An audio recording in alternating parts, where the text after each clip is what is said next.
always. You take out the garbage twice a week and probably never give it a second thought. But all that trash piles up, and our landfills are filling up. As environmental reporter Dave McDaniel tells us in this special report, we need to make sure we have the space and the technology to dispose of our trash safely in the years ahead. Sure, we don't think about it. Nobody really thinks about garbage until the day yours isn't picked up off the curb. But it's very important that we have enough space for all our trash, especially with our population increasing. Seminole County's landfill is in great shape as we go into the next millennium. Our landfill here has about 40 years of life left in it. Gregory says even by the year 2040, any need for new land is only a stone's throw away. It'll be right over the hill there. We'll put in our next landfill cell. Orange County also believes its landfill has plenty of life left.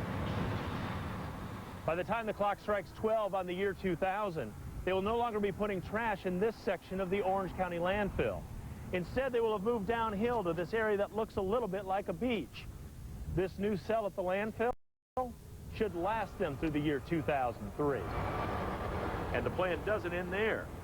That cell, along with the following 3 cells that we're designing, should last us another 24 years.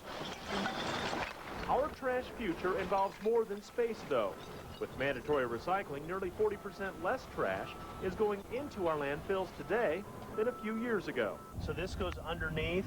And you might not think high-tech when you talk trash, but a lot of engineering does go into a landfill. Right on top. Special membranes below and on top of the trash, Which keeps future rainwater from getting contaminated, and it just runs off as stormwater rather than getting contaminated and becoming leachate. Our ultimate goal is to have a landfill that we can be proud of and that doesn't contaminate the environment. Spot check some of the gas vents. One thing to consider in the new millennium is whether all of the closed landfills, or in some cases dumps, from this century will come back to haunt us in the years ahead. We need to be looking around the perimeter. There are dozens of sites spattered about the area. You have to take blank samples so that The Department of Environmental Protection must keep track of all those sites, like this Lady Lake landfill that quit taking in trash in '88.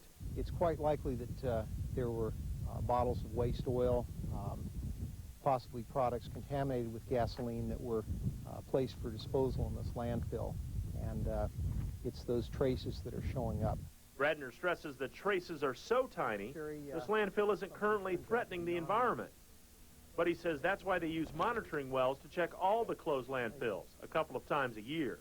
If necessary, if something turns out to be non-routine, then it triggers action. Everybody's committed. Gary Debo doesn't think he'll ever have a problem with this Lady Lake landfill, and he feels we're well prepared for the years ahead. We'll take the precautions up front ahead of time, and we'll try to catch up the past, and we should have a good, viable environment for the future. Old landfills have other uses. Even the land itself can be recycled. These softball fields are built right on top of the old San Lando landfill. And as long as we keep an eye on soils and groundwater, all should remain safe. Dave McDaniel, News Channel 2.